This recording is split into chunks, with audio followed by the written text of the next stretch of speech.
हमारी नीलम building protection system limited ने अभी 3-4 साल पहले काफ़ी रिसर्च के बाद एक नया प्रोडक्ट निकाला है मार्केट में।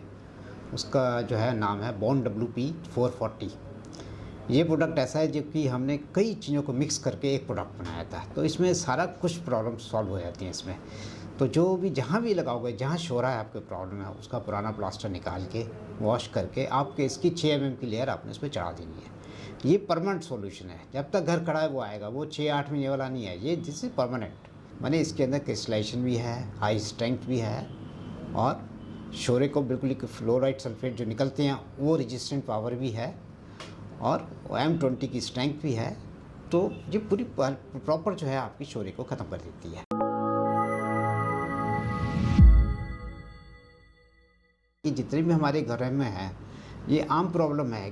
कई 2-3-4-5 तरीके हैं जिसकी वजह से हमारे शोर आता है। नंबर 1, अगर हमारी कॉमन वॉल है, पड़ोसियों का घर है, वो उसके पीछे बाथरूम है या उसके पीछे कोई चक्कर है, तो वो डैम्पनेस जो है पानी चढ़ता है ब्रिक पे। ईंटों में जो है पानी अगर लगातार थोड़ा थोड़ा भी चढ़ेगा तो ईंटों में है कि वो पानी से रिएक्ट करके, सीमेंट के रिएक्ट करके वाइट पाउडर और सल्फेट निकालती है। वो जो है प्लास्टर को आराम से क्रॉस करके इवन प्लास्टर को भी गला देते हैं और ख़त्म कर देते हैं उसको। आप जितने मर्जी पेंट कराओ फिर निकल जाते हैं। या क्या होता है कि जैसे हमने 2 लोगों ने घर बनाया, दोनों की घरों का जो डीपी जो लेवल दोनों का डिफरेंट है, तब भी आपकी DPC ख़त्म हो जाती है, वहाँ से पानी चढ़ जाता है। कई बार पीछे से कोई नाला जा रहा है, वो आपके दीवारों से टच कर रहा है, फिर पानी दीवार चूसती है, उसके चला आता है। तो जो नीचे की मिट्टी होती है हमारी, वो 100% जो है साफ़ सुथरी नहीं होती। उसके अंदर केमिकल्स होते हैं। वो पानी के साथ जब केमिकल ऊपर चढ़ते हैं तो ब्रिक से रिएक्शन करते हैं, रिएक्शन करके वो शोरा बन के बाहर को निकल आते हैं, जिससे हमारे पेंट भी निकल जाते हैं घरों के और बहुत सी जगह पे तो प्लास्टर भी बुर जाते हैं। इतना बुरा हाल होता है। ये शुरू से यूज़ करने वाला प्रोडक्ट है क्योंकि खाली शोरा ही नहीं ख़त्म करता ये एक्चुअली मल्टीपर्पज़ प्रोडक्ट है। हमने इसको मल्टीपर्पज़ बनाया है कि एक ही बिल्डिंग से छत को छोड़ के आप पूरा घर को वाटरप्रूफ कर सकते हैं। उसमें क्या क्या चीज़ आती है, जैसे आपने बेसमेंट बनाई, बेसमेंट में रिटेनिंग वॉल के ऊपर आपने 6 mm की लेयर चढ़ा दी, आपको कोई भी कुछ करने की ज़रूरत नहीं है, उसके बाद सीधी मिट्टी भर दीजिए। तो ये बेसमेंट के लिए हो गई। उसके बाद होता है कई लोग बेसमेंट नहीं बनाते, वो वैसे ही खड़ा करते हैं, तो उनकी DPC जो है वो वर्टिकल और हॉरिजॉन्टल, आप उसमें भी इसको यूज़ कर सकते हैं। आपकी कभी राइजिंग टेम्परेचर की प्रॉब्लम नहीं आएगी कि वो नीचे से जो पानी ऊपर चढ़ता है वो ख़त्म हो जाएगा। दूसरा है कि अगर पड़ोसी वॉल की जो है आपका और आपका लेवल डिफरेंट हो रहा है तो आप इसको एज ए वर्टिकल DPC की तरह यूज़ कर सकते हैं। मैंने अपनी दीवार को प्लास्टर कर दीजिए इसी का 6 mm का, तो आपकी वर्टिकल DPC बन गई, तो पड़ोसियों का पानी आपके फिर नहीं आएगा। फिर आ जाता है आपके बाथरूम्स आते हैं। बाथरूम में भी यही यूज़ होगा और बाथरूम में कभी लीकेज नहीं आएगी क्योंकि दूसरी कोटिंग्स होती हैं 1 mm की, आधा mm की ब्रशेबल कोटिंग है, वो कहीं ना कहीं से थोड़ा भी झटका लग गया, टूट गया, क्रैक हो गया तो प्रॉब्लम आती है। ये 6 mm मोटी लेयर है और M20 की स्ट्रेंथ है, तो इसके ना तो टूटने का डर होता है, ना ही बाथरूम कभी लीक करेगा आपका। तीसरी चाहते वाटर टैंक बना रहे हो, स्विमिंग पूल बना रहे हो, तो हर जगह यही प्रोडक्ट यूज़ होगा। घर में जैसे आप बनाया, बड़ा घर बनाया, बाहर बालकनियाँ बना देते हो आप बालकनियों के दीवारों पे देखा होगा आपने, सोसाइटीज़ में देखा होगा, सब जगह देखो, बाहर की जो सोसाइटी के बाहर के जो छज्जे होते हैं जिससे हम बालकनीज़ हैं, वहाँ सबके पेंट साफ़ होते हैं। आपने कहा वहाँ पर धब्बे आ रहे हैं, वो कैसे आपने तो इतनी अच्छी बिल्डिंग बनाई थी फिर भी आ गए। तो आप बालकनी में भी, आप फर्श पे भी और 1-1 फुट ऊपर चढ़ा दो तो आपकी बालकनी कभी ख़राब नहीं होगी, आपके घर की दीवारें भी नहीं ख़राब होंगी। क्योंकि दीवारों में भी बाहर बालकनी बनाई, वहाँ लगा दिए, बहुत बढ़िया टाइल लगा दिया आपने, अब टाइल के जॉइंट में से पानी घुस गया। अब जो आपकी दीवार जो है, जो घर के अंदर लग रही है, कमरे के साथ लग रही है, उस दीवार पानी तो घुस गया टाइल में, उस दीवार ने पानी चूसा तो आपका उस कमरे की दीवार भी ख़राब हो गई। तो ये सबसे बचने के लिए आप 1-1 फुट तक इसको चढ़ा दो बालकनी में, तो आपका कोई भी चांसेस नहीं है कि आपके घर में लीक हो जाएगी।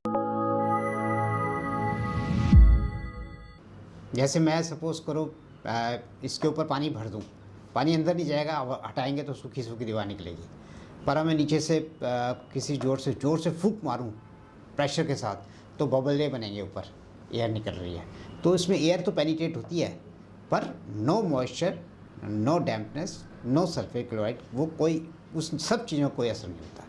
तो क्या होता है, जो हमारी पुरानी बिल्डिंग्स होती हैं, जो भी होती हैं हमारी बिल्डिंग्स, वो केमिकल रिएक्शन उनके सीमेंट के, चूने के होते रहते हैं कंटिन्यूस। तो उसके अंदर जो गैसेस बनती हैं उनके निकलने का कोई ना कोई वे आउट होना चाहिए। तो इसलिए ब्रीदेबल प्रॉपर जो प्लास्टर होगा तो उसकी लाइफ बहुत ज़्यादा होती है, एक वो कभी क्रैक नहीं होते। हाँ, इसमें आपने एक बड़ी बकेट लेनी है और पहले पानी डालना है। वैसे जनरली जो बैग हमारे जितने भी हैं उसमें 4.5 लीटर के करीब पानी डलता है। तो आप 4.5 लीटर पानी पहले डालिए। पानी डाल के फिर धीरे-धीरे पाउडर को डालते जाइए और उसको अच्छे से हिलाते जाइए। मिक्स हो जाता है पूरा। जब मिक्स हो जाए, आपको 2-3 मिनट लगते हैं। आपने पूरा मिक्स कर लिया। मिक्स होने के बाद इसको 2-3 मिनट के लिए छोड़ देना है। तो क्या होता है कि हर एक इस टाइप के प्रोडक्ट्स उसमें से गैसेस थोड़ी बहुत निकलती हैं, तो उसमें हवा, एयर बबल्स जो निकलेंगे वो 2-3 मिनट निकलने दो उसको। उसके बाद फिर से एक बार मिक्स करके जिस सरफेस पे लगाना है उसको पहले पानी से अच्छे से धो दीजिए ताकि गीला हो जाए वो। गीले के ऊपर आपने इस मसाला जो बनाया आपने उसको जैसे पीओपी 6 mm की चढ़ाते हैं या प्लास्टर करते हैं, जैसे करंडी घुरमाला लेके उसके साथ आपने 6 mm की लेयर पूरे दीवार पे चढ़ा देनी है। तो दिस इज सिंपल प्रोसेस, जैसे हम प्लास्टर करते हैं वैसे इसको करना है। सबसे पहले कोई भी हम घर बनाते हैं उसमें कुछ लोग बेसमेंट बनाते हैं, कुछ लोग नहीं बनाते हम लोग। कुछ लोग स्विमिंग पूल भी बनाते हैं, बहुत कुछ घरों में कुछ करते हैं। तो जो आदमी बेसमेंट बनाता है तो उसमें बेसमेंट में जब हम रिटेनिंग वॉल खड़ी करते हैं दीवारों पर, वर्टिकल वॉल, पहले तो हॉरिजॉन्टल वॉल होती है, नीचे की होती है, बेस बनाते हैं। बेस के ऊपर हम इसको 8 mm की लेयर देते हैं। आपने ऑर्डनरी पीसीसी डाली है आपने एक 3-6 की, और उसके ऊपर आपने इसकी 8 mm की लेयर दे दी। उसके ऊपर आपने अपनी राफ्ट डाल दी, वो आपका बेस स्ट्रॉन्ग हो गया। उसके बाद दीवारें करते हैं, वर्टिकल होती हैं, वो बेसमेंट की वॉल आ गई। उसके ऊपर भी आपने तस्वीर को अच्छे से गीला करके और 6 mm की लेयर देनी है। जो उसमें कई लोग पत्तियां लगी होती हैं लोहे की बाहर निकलती हैं, पहले आपने पत्तियां जो भी है, थोड़ा सा जो भी नीरू है उसको ग्राइंड करके साफ़ कर देना है। उसके बाद गीला करके आपने इसकी 6 mm की लेयर ऊपर चढ़ानी है, जैसे प्लास्टर करते हैं वैसे चढ़ा देना इसको। ये आपका बेसमेंट में हो जाता है। तो इसमें मैंने शो भी किया है इस बैग के अंदर, क्या है कि आप इसको कहाँ कहाँ लगा सकते हैं। बेसमेंट है, फिर बाथरूम्स हैं। सेम चीज़ आपने बाथरूम है, डीपीसी जैसे आप घर की डालते हैं, जहाँ पर आपने बेसमेंट नहीं बनाई या कुछ नहीं किया तो डीपीसी वहाँ मस्ट है। तो डीपीसी के ऊपर भी हम हॉरिजॉन्टल भी और वर्टिकल दोनों ही जो है इसमें हम डीपीसी इससे सजेस्ट करते हैं। कई लोग सिर्फ हॉरिजॉन्टल करते हैं, पर ये सजेस्ट कि आप वर्टिकल भी कीजिए, ताकि अगर फ्लोर आपको ऊपर नीचे हो भी जाता है तब आपकी वर्टिकल डीपीसी बहुत काम आती है वहाँ पर। तीसरा आता है आपका बाथरूम्स हैं। बाथरूम की बड़ी प्रॉब्लम्स होती है दीवारों पे, आप इसको फर्श पे भी कीजिए और दीवारों पे कीजिए, तो आपके घर के कमरे के अंदर कभी भी डैम्पनेस आएगी नहीं। तो मैंने दिखाया हुआ है इस बैग, ये 25 kg का बैग होता है और एक बैग से 25 फुट एरिया ही होता है, क्योंकि इसकी 6 mm की लेयर आती है जो अप्रॉक्सीमेट 1 kg से 1 फुट एरिया होता है। कोई तो हम जनरली हर किसी को कहते हैं कि एक बैग ले जाइए, 25 किलो एरिया होगा।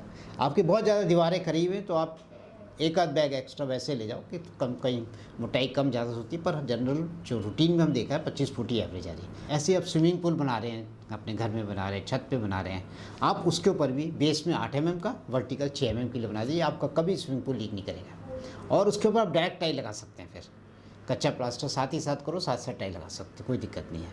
और एक और प्लस पॉइंट है कि इससे जैसे कहीं आपने वाटर प्रूफिंग करनी है टैंक के अंदर और टाइल लगाना चाहते हैं, तो आपको उसी जब प्लास्टर जो टाइल लगानी है वो आप इससे भी डायरेक्ट लगा सकते हैं, तो दोनों पर्पस हल हो जाएंगे। टाइल भी लग गई और आपका टैंक भी वाटर प्रूफ हो गया, तो आपके कॉस्ट, सीमेंट की कॉस्ट तो बिल्कुल जीरो हो जाती है, बच जाती है पूरी।